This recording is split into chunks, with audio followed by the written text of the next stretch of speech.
Tapi kan ada yang bilang juga berarti pada saat sudah pernah gagal berseberangan tapi bersatu gitu. Wujud kerukunan. Tapi itu kan wujud merusak ketatanegaraan. Bagaimanapun demokrasi butuh oposisi. Jangan hanya karena jabatan lalu seolah-olah bilang ini cara berdamai, tidak begitu cara berdamai. Jadilah oposisi yang baik menyalurkan aspirasi publik, itulah cara berdamai dengan publik dan pemerintah untuk menjaga negara hukum. Jangan karena alasan seolah-olah mau berdamai lalu bergabung, itu merusak konsep koalisi kita rusak ya. Sistem partai politik kita rusak gitu. Sistem koalisi yang merusak itu membuat rusaknya parlemen, membuat rusaknya tata kelola pemerintah. Jadi menjaga negara itu jangan hanya dilihat seolah-olah dengan bergabung itu damai, tidak. Jangan dilihat seolah-olah dengan bergabung itu damai. Mas Hari biasanya kan kalau anak muda aduh ribet deh, berantem gitu lah deh, contohnya yang sebelumnya Prabowo berseberangan sama Jokowi sekarang bersatu misalnya gitu. Atasnya duduk makan bareng, akar rumput dan berantem kan gitu tuh. Itu contoh rukun loh Mas, kata dia gitu. Nah menurut Mas Hari benar nggak? Ya kalau menurut aku lihat ya, saya melihatnya kerukunan itu sebenarnya berbagi peran. Perannya oposisi jadi oposisi gitu. Nggak perlu ikut-ikut jadi oposisi gitu. Ini jadi penting gitu. Anak muda itu jauh lebih rasional Mbak. Kita nggak bisa bias melihatnya bahwa anak muda nih melihatnya dalam tataran yang general gitu ya. Karena kita punya konsep gitu ya. Kita punya kapasitas untuk melihat perspektif bagaimana seharusnya oposisi itu diisi gitu. Karena kita ingat di 2019 betapa kacaunya pada waktu itu. Terus seolah-olah menghapus dosa dengan masuk ke dalam kekuasaan. Itu sebenarnya sedang menyakiti hati rakyat yang berjuang. Menyakiti hati rakyat yang sedang berjuang. Pada waktu itu ya, di konteks 2019 itu kan cukup panas. Ya, saya agak khawatir ya kalau nanti anak-anak muda dikhianati akan terlalu banyak anak senja Apa dampaknya kalau banyak anak senja pada tanah pemilu? Kalau pemilu yang lalu banyak orang merasa dikhianati dengan perjuangan ternyata beralih tidak jadi kubu oposisi.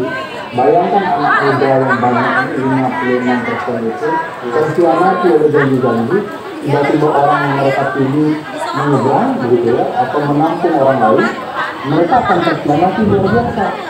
Sebiasa anak muda dia akan duduk di sebelah hari dengan kopi dan menyesali pilihannya terhadap orang-orang yang bermasalah.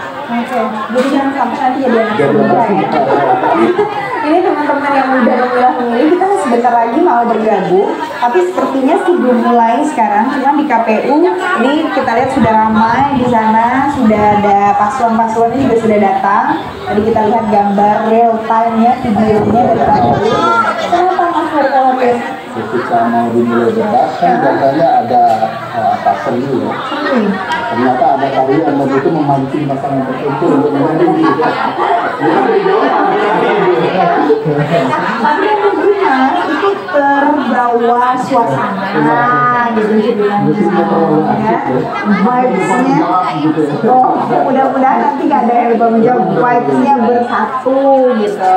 Nah kita lihat ada Anies Baswedan, Muhammad Iskandar, tadi juga ada Prabowo Subianto, Gibran Raka, sama tadi juga sudah ada pula Ganjar Pranowo, Mahfud MD, semua ada di situ. Tapi kalau kita ngomong, kita kan belum lihat ya semua yang datang siapa. Mas, yang paling jadi bahan perbincangan yang baru itu adalah soal Kaisang Pangarep. Adiknya Gibran Raka, anaknya Joko Widodo. Kalau seandainya anak muda tuh ujung-ujung kayak aduh aku ikutan apa Kaisang deh pokoknya, kan dia udah kaya, ganteng misalnya gitu, ada yang ngomong gitu. Nah, Mas Ferry gimana? begini ya. Iya, Thomas. Dengan santai, damai, masalahnya begini. Tidak Kaisang ngomong santai di atas kecurangan, dia sedang berpikir dengan cara oskur. Jadi jangan sampai kita mau join yang namanya oskur. Tidak boleh cuma doang yang muda, usia muda, semua muda termasuk pikiran muda.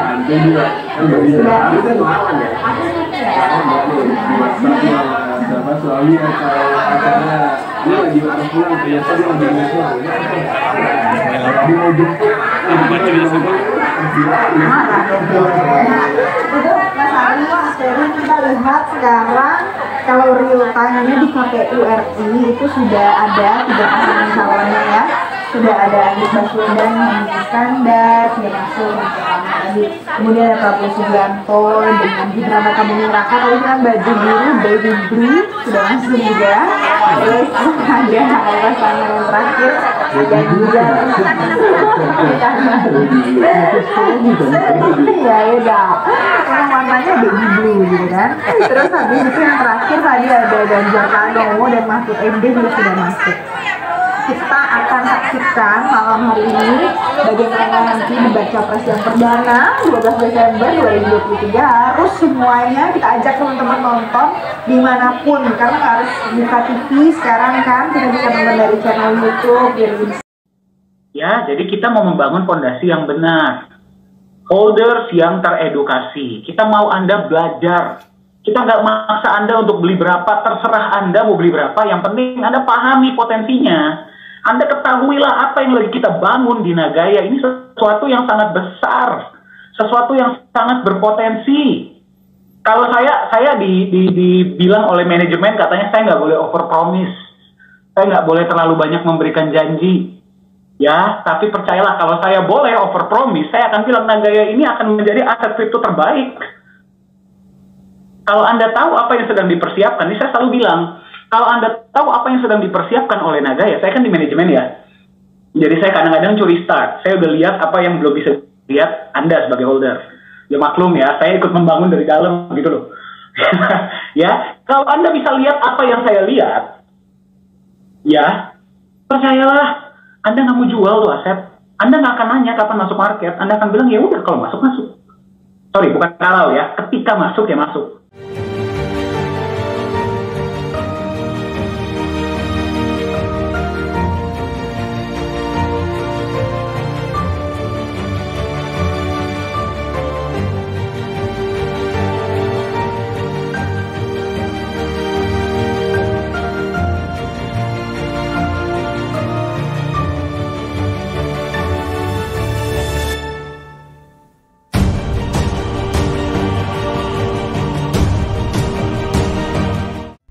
Dapatkan bantuan modal untuk beli emas.